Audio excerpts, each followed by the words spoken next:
This edition of WeatherScope is sponsored by the 1997 Pontiac Bonneville, luxury with attitude. This is WeatherScope.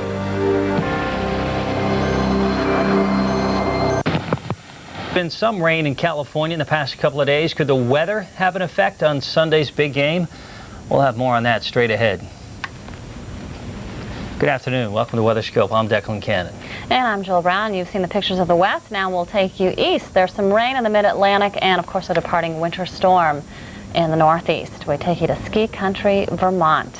Looks good, doesn't it? About 10 inches of snow fell in Stowe yesterday. There's a chance of flurries this afternoon with snow showers once again tonight. The Weather Channel's Jim Cantori was out on the slopes this morning, and he spoke with two avid snow... You love to ski, don't you? Yeah. You ready to make a run? Yeah. You happy about the snow? Yeah. How do you like wearing a helmet? Yeah. All right. Look at this. You know what? All righty, Jim wearing his helmet. Already in the northeast, not too much snow left. Actually, this is rain going through Boston. And it's just about over with, but this does not mean it's going to be dry for the rest of the weekend. You look west and you see what else is coming up the road. Philly, a little rain coming in. Baltimore and Washington have had it, a wet Saturday. You may see this rain end as a brief bout of snow, but probably not enough to cause a lot of problems. We've had some heavier snow a little farther to the west, and still some freezing rain up here in Maine. So you have one batch moving up, next round coming. You can tell from the satellite picture that the majority of the moisture, this big plume, is actually off the coast. So what we're dealing with now is sort of leftovers from yesterday's big storm. We do have two areas of low pressure along our front that are traveling northward, and each have their own little batch of moisture with them. So little rain, little snow still left on the map. This area of low pressure is associated with the rain and snow that does cover a little more ground. So this isn't really skimming the coast. It's well inland. And yeah, there's a little heavy snow in here in West Virginia. Lewisburg's been reporting some heavy snow today, and we'll be watching for some reports of amounts. We'll probably see several inches in some locations. That's the mountains of West Virginia, perhaps the mountains of Virginia. As you get down toward Richmond and Washington and Baltimore, shouldn't be a real big deal. Raleigh's going to get a little bit wet for you too. You see this little batch of rain moving on over. Look out, Interstate 95 is going to get wet within about the hour. And we have some rain heading up through the Outer Banks, while South Carolina and Georgia are looking fine, and Florida has just about rid themselves of rain as well. So after 2 stormy days, it's starting to clear out in Florida. We're not completely finished with the rain, we think, because that front's still around, and there's still some clouds. 76 though in Miami, that's not bad. 62 Orlando, nice cool day to be out at the parks. Nice cool day in Atlanta too. 44 Atlanta, 46 Birmingham. There's a little bit of cold air that's going to follow this front. It's going to get chilly tonight, and then actually in the week ahead, temperatures will be mild yet again and fine for visiting Florida. A good time of year to be heading down, as we'll see 70s Gulf weather and beach weather should be just fine, especially compared to home. Coming down from New York State, Rochester, it's 32. And you know what? 32 is going to look good tomorrow because we think that temperatures are going to end up in the 20s. Yeah, a little bit of cold air spilling in behind our storm that's going to head out. We'll get rid of our last few flakes of snow and a little bit of rain that's on the map today. We'll talk about tomorrow's forecast in just a moment. Now we want to take you west with Declan.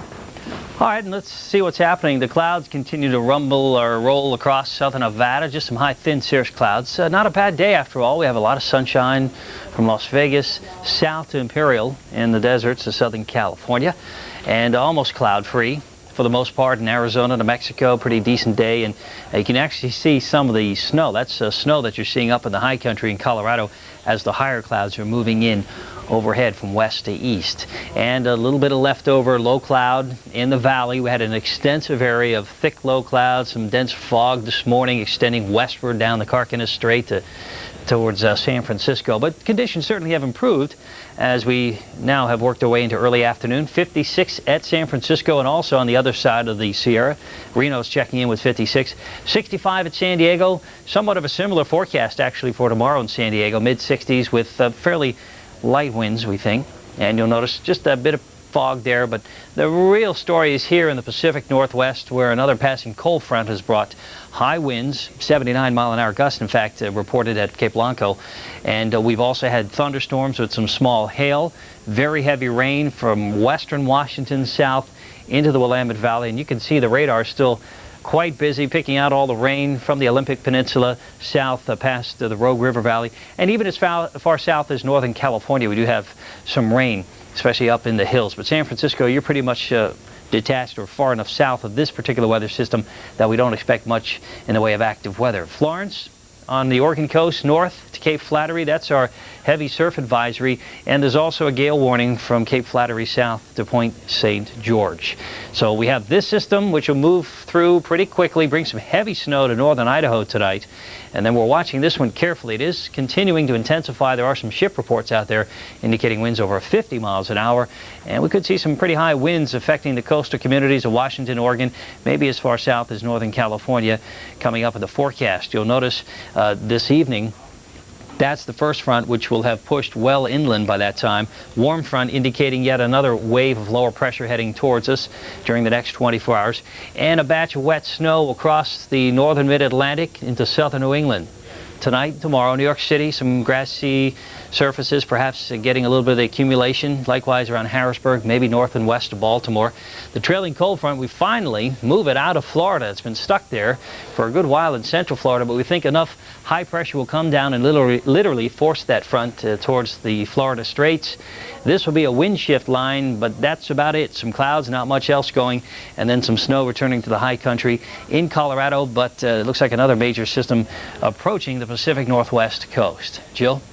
All right, thanks, Declan. Super Bowl kickoff is a little more than 24 hours away. The countdown to kickoff is on in homes all over America and here at the Weather Channel. Here's a look at the stadium early this morning. We'll be keeping an eye on the weather for the Packers and Broncos duel. You can watch the Weather Channel's own Bill Keneally reporting live from San Diego tonight. That starts at 8 o'clock. Chances are it's going to look like that, Declan. Sunny, very nice. Yeah, temperatures in the mid-60s, almost a carbon copy of today. That's right. Just like it would be at home in Green Bay, right? Yeah, some days. Months. Yeah, in a couple of months. Well, stay with us. Coming up next, we're going to check on some snowy weather in some spots and some wet weather as well. We'll have a look at your local forecast. Stay tuned.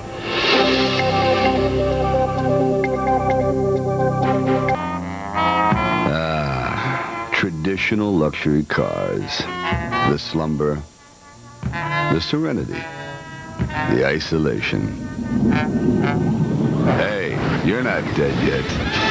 Presenting the supercharged Bonneville, one of the world's most powerful sports sedans. Made traditional luxury, rest in peace. Luxury with attitude. The Bonneville by Pontiac. It's that time of year again, tax season. Are you prepared? Will you file your return with